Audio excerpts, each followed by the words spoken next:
ಮಹಾಕಾರುಣಿ ತಥಾಗತ ಭಗವಾನ್ ಗೌತಮ್ ಬುದ್ಧರ 2569ನೆಯ ಬುದ್ಧ ಪೂರ್ಣಿಮೆಯನ್ನು ಅತ್ಯಂತ ಶ್ರದ್ಧಾ ಭಕ್ತಿಯಿಂದ ಜಮಖಂಡಿ ತಾಲೂಕಾ ಆಡಳಿತದ ಪರವಾಗಿ ಆಚರಣೆ ಮಾಡಲಾಯಿತು.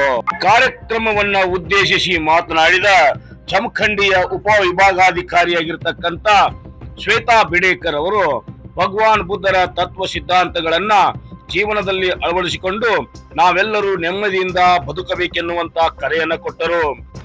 ತಹಸೀಲ್ದಾರ್ ಆಗಿರ್ತಕ್ಕಂಥ ಸದಾಶಿವ ಮಖೋಜಿ ಅವರು ಕಾರ್ಯಕ್ರಮವನ್ನ ನಿರೂಪಣೆ ಮಾಡುವುದರ ಜೊತೆಗೆ ಭಗವಾನ್ ಗೌತಮ್ ಬುದ್ಧರ ಜೀವನ ಚರಿತ್ರೆಯನ್ನ ಪರಿಚಯ ಮಾಡಿಕೊಟ್ಟರು.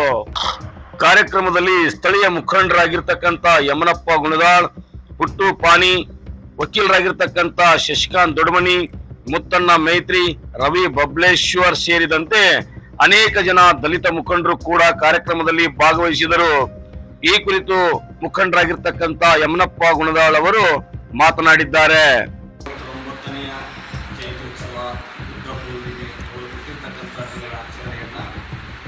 ಕರ್ನಾಟಕ ಸರ್ಕಾರ ಇವತ್ತು ಮೊದಲ ಬಾರಿಗೆ ತನ್ನ ಸರ್ಕಾರಿ ಕಚೇರಿಗಳಲ್ಲಿ ಏನು ಆಚರಣೆ ಮಾಡ್ತೇವೆ, ಅದಕ್ಕೆ ನಾನು ಇಡೀ ಬೌದ್ಧ ಸಮಾಜ ಮತ್ತು ದಲಿತ ಸಮಾಜದ ಪರವಾಗಿ ಧನ್ಯವಾದಗಳನ್ನು ಸರ್ಕಾರಕ್ಕೆ ಅರ್ಪಿಸಿ, ಅದರೊಂದಿಗೆ ನಮ್ಮ ಏನು ಜಮಖಂಡಿ ತಾಲೂಕಾಡಳಿತ ವತಿಯಿಂದ ಏನು ನಮ್ಮೆಲ್ಲ ಸಿ ಮೇಡಮ್ ಸೇರಿದಂತೆ ಎಲ್ಲ ತಾಲೂಕಾಡಳಿತ ಸೇರಿ ಇವತ್ತು ಆಚರಣೆ ಮಾಡ್ತೀವಿ. ಅತ್ಯಂತ ಹರ್ಷದಾಯಕ, ಬಹಳ ಖುಷಿ ತರುವಂಥ ವಿಚಾರ.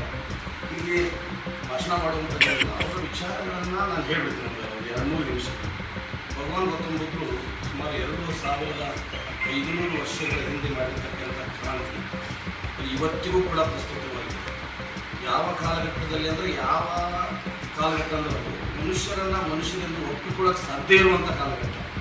ಅಲ್ಲಿ ಯಾವುದೋ ಒಂದು ಧರ್ಮ ಆಚರಣೆಯಲ್ಲಿದ್ದು ಮನುಷ್ಯರನ್ನೇ ಪ್ರಾಣಿಗಳಿಗಿಂತ ಕೀಳಾಗಿ ನೋಡುವಂಥ ಸಂದರ್ಭದಲ್ಲಿ ಬೌದ್ಧ ಧರ್ಮವನ್ನು ತಾವು ತಮ್ಮ ರಾಜ್ಯವನ್ನು ತೊರೆದು ಕಾಡು ನೀಡುಗಳಲ್ಲಿ ಅಲೆದಾಡಿ ಸತ್ಯವನ್ನು ಹುಡುಕಿ ಜ್ಞಾನೋದಯ ಆದ ನಂತರ ಜನರಿಗೆ ವಿಚಾರಗಳನ್ನು ಏನು ಹೇಳ್ತಾರೆ ನಾವು ಆ ವಿಚಾರಗಳೇ ಅವು ಸೈಂಟಿಫಿಕಲಾಗಿ ವೈಜ್ಞಾನಿಕವಾಗಿರುವಂಥ ವಿಚಾರಗಳು. ಆವಾಗ ಒಬ್ಬ ಮನುಷ್ಯನಿಗೆ, ಸಾಮಾನ್ಯ ಮನುಷ್ಯನು ಬಂದು ಅಪ್ಪಿಕೊಂಡು ಆತನಿಗೆ ಚೂರ್ ಅಂದರೆ ಅದೇನೋ ಕೇಸರಿಯ ಅರಿವಿರ್ತದಲ್ಲ, ಅದನ್ನೇನು ಸ್ವಾಮಿಗಳು ಮಾತ್ರ ನೀವು ತರಿಸ್ತೀರಿ ಅಂತ ಅದನ್ನು ಗಂಧೀಜಿಯವರು ತರಿಸ್ತಿರ್ತಾರಲ್ಲ, ಆ ಚೂರನ್ನು ಕೊಟ್ಟು ನೀನು ಕೂಡ ಮನುಷ್ಯರಲ್ಲಿ ಭೇದ ಭಾವ ಯಾಕೆ ಅಂತೇಳಿ ಜಗತ್ತಿಗೆ ಮೊದಲು ಹೇಳಿಕೊಟ್ಟವರು ಭಗವಾನ್ ಗೌತಮ್.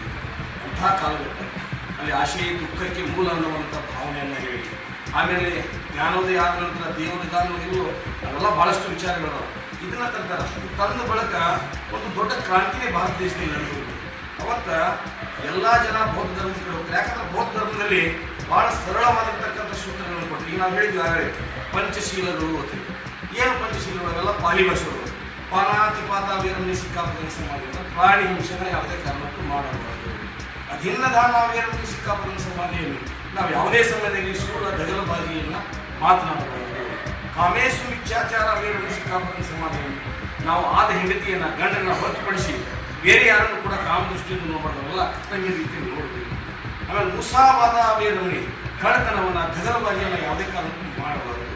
ಆಮೇಲೆ ಸುರ ಮೇರೆಯ ಮಜ್ಜ ಪ್ರಮಾದಟ್ಟಾಣ ವೀರಮಣಿ, ಯಾವುದೇ ಕಾರಣಕ್ಕೂ ಮನುಷ್ಯ ಜೀವಿತದಲ್ಲಿ ನಶೆ ಆಗುವಂಥ ಪದಾರ್ಥ, ಉದಾಹರಣೆಗೆ ಸೆರೆ, ಗಾಂಜಾ, ಬಿ ಸಿಗರೇಟ್ ಇಂಥವನ್ನು ಸೇದಬಾರದು ಅವತ್ತಿನ ಕಾಲಘಟ್ಟದಲ್ಲಿ ಹೇಳಿದರು ಪಂಚಶೀಲಗಳು. ಆಮೇಲೆ ಬುದ್ಧಂ ನಮಾಮಿ ಧಮ್ಮಂ ನಮಾಮಿ ಎಲ್ಲ ಅದಾವಲ್ಲ, ಬುದ್ಧನಿಗೆ ಶರಣ ಹೋಗುತ್ತೇನೆ, ಅವ್ರು ಕೊಟ್ಟಿರುವಂಥ ಧಮ್ಮಕ್ಕೆ ಶರಣ ಹೋಗುತ್ತೇನೆ, ಮತ್ತೆ ಸೇರಿರ್ತಕ್ಕಂಥ ಈ ಸಂಘಕ್ಕೂ ಕೂಡ ನಾನು ನಮಸ್ಕಾರ ಮಾಡ್ತೇನೆ ಅನ್ನುವಂಥ ಬಾಲಿ ಭಾಷೆ ವರ್ಡ್ಗಳವೆಲ್ಲ ನಿಮ್ಗೆ ಗೊತ್ತೇ ಇದ್ದೇನೆ. ನೀವು 5 ಪಂಚಶೀಲನ ನೀವು ತೊಗೊಂಡ್ಬಿಟ್ರಿ. ಈಗ ನೀವು ಒಂದು ಕಡೆ ಮಾಡ್ಕೊಂಡಿರ್ತಾರೆ ಜೀವನದಲ್ಲಿ, ನೀವು ನಿಜವಾಗ್ಲೂ ಅಳವಡಿಸ್ಕೊಡ್ಬೇಕು ಕೂಡ ಅದನ್ನು.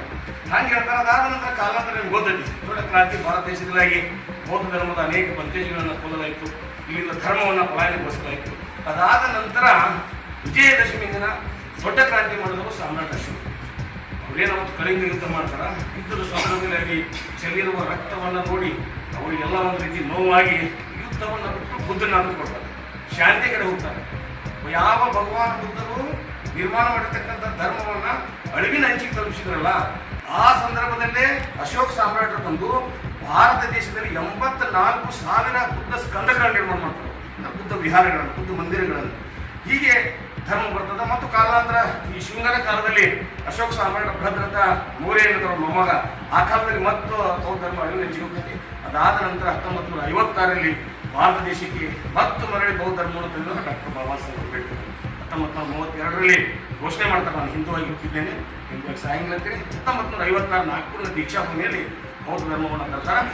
ಆ ಬಾಬಾ ಸಾಹೇಬ್ ಅಂಬೇಡ್ಕರ್ ಈ ಬೌದ್ಧ ಧರ್ಮವನ್ನು ತರಬೇಕಾದ್ರೆ ಇದರಲ್ಲಿ ಬಹಳಷ್ಟು ಕಠಿಣ ವ್ರತಗಳಿರ್ತಾವೆ, ರೂಲ್ಸ್ಗಳಿರ್ತಾವೆ. ಅವೆಲ್ಲವನ್ನ ಸಡಿಲಿಕೆ ಮಾಡಿ ಇಡೀ ಬೌದ್ಧ ಧರ್ಮದ ಎಲ್ಲ ತ್ರಿಪಿಟಕಗಳನ್ನ ಓದಿ ಅನಂತರ ಅವ್ರದೇ ಆದಂತಹ ಒಂದು ಬುದ್ಧ ಮತ್ತು ಆತನ ಧಮ್ಮ ಅಂತಕ್ಕಂಥ ಒಂದು ಪುಸ್ತಕವನ್ನು ಬರೆದು ಈ ಜನಸಾಮಾನ್ಯರಿಗೆ, ಭಾರತ ದೇಶದ ಜನರಿಗೆ ಯಾವ ರೀತಿ ಸರಳೀಕೃತವಾದಂತಹ ಧರ್ಮ ಬೇಕು ಆ ಧರ್ಮವನ್ನ ಅವರೇ ಸ್ವತಃ ನಿರ್ಮಾಣ ಮಾಡಿ ಅದಕ್ಕೆ ಸುಮಾರು 22 ಪ್ರತಿಜ್ಞಾವಿಧಿಗಳನ್ನು ಕೊಟ್ಟು 1956ರಲ್ಲಿ ಮತ್ತೆ ನಮಗೆ ಬೌದ್ಧ ಧರ್ಮವನ್ನು ಕೊಟ್ಟರು. ಅಲ್ಲಿಂದ ಎಲ್ಲ ನಾವು ನೋಡ್ತಾ ಇದ್ದೀವಿ, ಮನೆಗಳಲ್ಲಿ ದೊಡ್ಡ ದೊಡ್ಡ ಮನೆಗಳ ನಿರ್ಮಾಣ ಮಾಡಿದಾಗ ಬುದ್ಧನ ಮೂರ್ತಿ ನೋಡಿರ್ತಾರೆ. ಯಾವ ಬುದ್ಧ ನೋಡ್ರಿ ಎಂಥ ವಿಚಿತ್ರ ಅಂದ್ರೆ, ನಮ್ಮ ದೇಶದಲ್ಲಿರುವಂಥ ದೇವರುಗಳ ಕೈಯಾಗ ಹೊಂಟಿದಾವೆ, ಎಮ್ಮಿಗಳದಾವು, ವಾನುಗಳದಾವು, ಹುಲಿ, ಸಿಂಹ, ಚಿರತೆ ಅದರ ಮ್ಯಾಗ ದೇವ್ರು ಕೂತಾವೆ. ಆದರೂ ನಮ್ಮ ದೇಶವನ್ನು ಬಿಟ್ಟು ಆ ದೇವರುಗಳು ಹೊರಗಡೆ ಹೋಗಿ ಬುದ್ಧ ಖಾಲಿ ಚಪ್ಪಲಿ ಸಹಿತ ಹಾಕೋಲಿಲ್ಲ. ಆ ಟೈಮ್ನಲ್ಲಿ ನೆಟ್ವರ್ಕ್ಗಳಿರಲಿಲ್ಲ, ಮೊಬೈಲ್ಗಳಿರಲಿಲ್ಲ, ಟಿವಿ ಮಾಧ್ಯಮ ಇರಲಿಲ್ಲ, ಬರೀ ಮೌತ್ ಪಬ್ಲಿಸಿಟಿಯಿಂದ ಬರಿಗಾಲಿಂದ ಅಡ್ಡಾಡಿರ್ತಕ್ಕಂಥ ಬುದ್ಧ ಇವತ್ತು ಜಗತ್ತಿನ 40 ರಾಷ್ಟ್ರಗಳು ಬುದ್ಧನ ಧರ್ಮವನ್ನು ಒಪ್ಕೊಂಡಾವ ಅಂದ್ರೆ ಇಂಥ ಮಹಾನ್ ವ್ಯಕ್ತಿ ನಮ್ಮ ದೇಶದಲ್ಲಿ ಹುಟ್ಟಿದ್ದು ಬಹಳ ದೊಡ್ಡ ಒಂದು ಹೆಮ್ಮೆಯ ಸಂಕೇತ ಅಂತ ಹೇಳ್ತಾ ಈಗ ಎಲ್ಲ ಕಡೆ ಬುದ್ಧನ ಇಡಾಕತ್ತಾರ.